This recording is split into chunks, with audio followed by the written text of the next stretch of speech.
नई नौकरानी। भाभी, आप तो ऐसे बोल रही हो जैसे पूरे घर की सफाई आपने अकेले की है। मैंने भी आपका इस पे पूरा साथ दिया है। मेरी भी कमर बोल गई है। मुझे अपनी पुरानी नौकरानी कांता की याद आ रही है।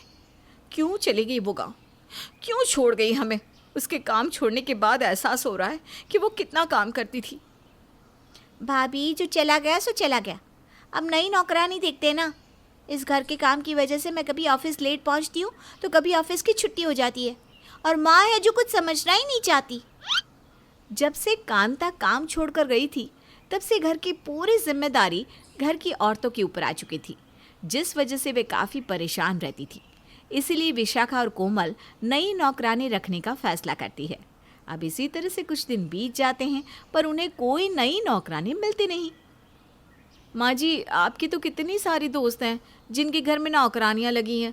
आप किसी से बात करो ना।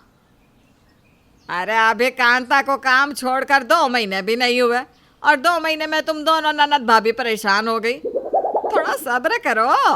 मैंने बात की है, आज नहीं तो कल नई नौकरानी मिल ही जाएगी। कब आएगी हमारी नई नौकरानी? भाभी, मैंने तो सोच लिया है कि इस बार मैं अपनी नई नौकरानी की इज्जत करूंगी। कांता ने जब से काम छोड़ा है तब से मुझे नौकरानी की कद्र हो चुकी है। मुझे भी। अब कोमल, विशाखा और अर्चना तीनों ही नई नौकरानी का इंतज़ार करते हैं और आखिरकार बड़ी मुश्किलों से उन्हें एक नई नौकरानी मिल जाती है। नमस्कार मालकिन, मैं हूँ कमला। आपके घर की करूँगी सफाई चकाचक, दिन हो या रात, जब चाहे करो याद, क्योंकि मैं यहीं रहूँगी, यहीं खाऊंगी, यहीं काम करूँगी। अगर आपको मेरी डील पसंद हो तो जल्दी से बता दो सैलरी, ताकि मैं अपनी रात यहाँ बिता सकूँ। अरे वाह कमला, तुम तो बहुत अच्छा बोलती हो। तुम्हें इस तरह से बोलता देखकर मुझे लगा जैसे मेरे सामने कोई मदारी बोल रहा है। भाभी, क्या कर रही हो? जरा सोच समझ कर बोला करो। बड़ी मुश्किलों से हमें एक नौकरानी मिली है। जल्दी से इसे इसकी सैलरी बताओ और काम पर लगाओ, ताकि हमें घर के कामों से छुटकारा मिल सके। माफ़ करना विशाखा। अच्छा तो कमला, तुम्हें जितनी सैलरी चाहिए बता दो, हमें कोई एतराज़ नहीं है और तुम हमारे घर में भी रह सकती हो। पर तुम्हें ना किचन में सोना होगा, हमारे घर में एक्स्ट्रा रूम नहीं है। मुझे तो घर का कोना भी चलेगा मालकिन, और 3 वक्त का खाना चाहिए, बस और कुछ नहीं। इस तरह से कोमल कमला से डील पक्की कर लेती है।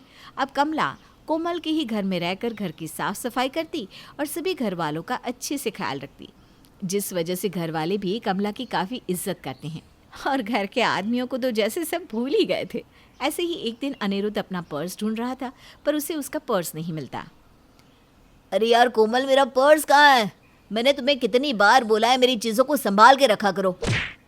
मेम साहब, एक बार मेरे साथ नीचे चलकर देख लो ना।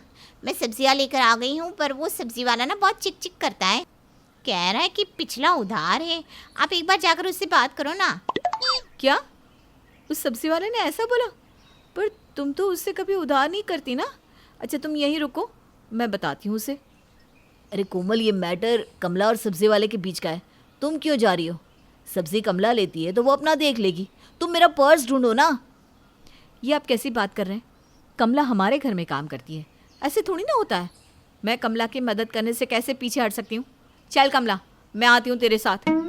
कोमल अपने घर की नौकरानी के सामने अपने पति को ज़रा भी इज्जत नहीं देती। ये देखकर अनिरुद्ध को बहुत गुस्सा आता है। तो वहीं दूसरी ओर अर्चना भी अपने पति गगन को कुछ नहीं समझती। ऐसे ही एक दिन, अर्चना, क्या तुमने मेरा चश्मा देखा? मैंने यही टेबल पर रखा था, मिल नहीं रहा, और बिना चश्मे के तो मुझे कुछ दिखता ही नहीं। बूढ़े हो गए हो ना, इसी वजह से याददाश्त कमज़ोर हो रही है तुम्हारी। मेरे बस की नहीं है तुम्हारा सामान ढूंढना। विशाखा को बोल दो, वो ढूंढ देगी तुम्हारा चश्मा। मेम साहब, मेरा फ़ोन नहीं मिल रहा। कल जब मैं आपके साथ बैठकर टीवी देख रही थी ना, तो मैंने शायद आपके कमरे में ही रख दिया। अब मैं तो आपके कमरे में जा नहीं सकती। क्या आप मेरा फ़ोन अपने कमरे से ला कर दे सकती हैं? अरे कमला, तू क्यों नहीं जा सकती मेरे कमरे में? तू इसी घर में रहती है, इस घर में काम करती है। जा, आराम से जा मेरे कमरे में और अपना फ़ोन लेकर आ जा। अच्छा रुक, चल मैं ही ला देती हूँ। वाह वाह वाह, क्या कलयुग आ गया है। घर की नौकरानी को कितनी इज्जत दी जा रही है, वहीं पति को इस घर की औरतें कुछ नहीं समझती। सबका दिमाग खराब हो चला है। इतना बोलकर गगन गुस्से में वहाँ से चला जाता है। अब इसी तरह से कुछ दिन बीत जाते हैं और एक दिन कमला से सब्जी में नमक तेज़ हो जाता है। उस दिन घर का कोई भी आदमी कुछ नहीं कहता, पर जब यही गलती बार बार होती है तो अनिरुद्ध से बर्दाश्त नहीं होता और एक दिन वो कमला पर भड़क जाता है। कमला, तुम्हारा ध्यान कहाँ रहता है? कभी तुम सब्जी में नमक तेज कर देती हो तो कभी मसाले। सारा दिन माँ के साथ बैठ कर क्या बस टीवी देखती रहती हो? भैया, आप कमला को इस तरह से क्यों डांट रहे हैं? वो भी तो इंसान है, गलतियां तो हो जाती है। आप इतनी छोटी सी गलती के लिए बेचारी को डांट क्यों रहे हो? सही कह रही है विशाखा, कमला को डांटना बंद करो। तुम सब औरतों ने मिलकर इस घर की नौकरानी को सर पर चढ़ा लिया है। ये नौकरानी कुछ नहीं करती, जब देखो बैठकर गप्पे मारती है तुम्हारे साथ। जब गगन और अनिरुद्ध कमला को उसकी गलतियों के बारे में बताते हैं तो घर की सारी औरतें कमला का पक्ष लेती है और अपने ही घर के मर्दों के साथ लड़ने लगती है। ये देखकर घर के मर्दों को बहुत गुस्सा आता है और एक दिन अनिरुद्ध जानबूझकर कमला से लड़ लेता है और उसे नौकरी छोड़ने के लिए कहता है। ऐसे कपड़े प्रेस किए जाते हैं? तुमने मेरी पूरी शर्ट जला दी। निकल जाओ, हमें नहीं चाहिए तुम्हारे जैसी नौकरानी। हाँ हाँ ठीक है, जा रही हूँ मैं यहाँ से। नहीं करना मुझे भी यहाँ काम, जहाँ मुझे 2 वक्त के खाने के साथ साथ पेट भर ताने सुनाए जाते हैं।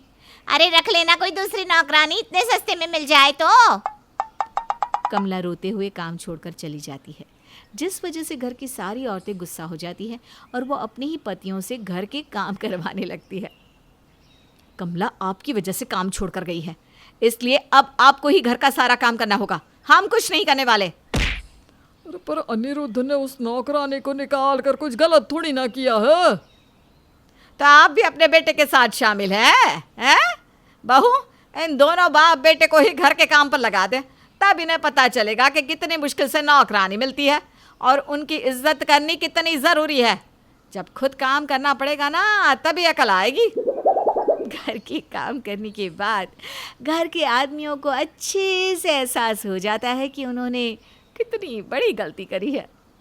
पिताजी, मुझसे घर के काम और ऑफिस के काम एक साथ नहीं होते।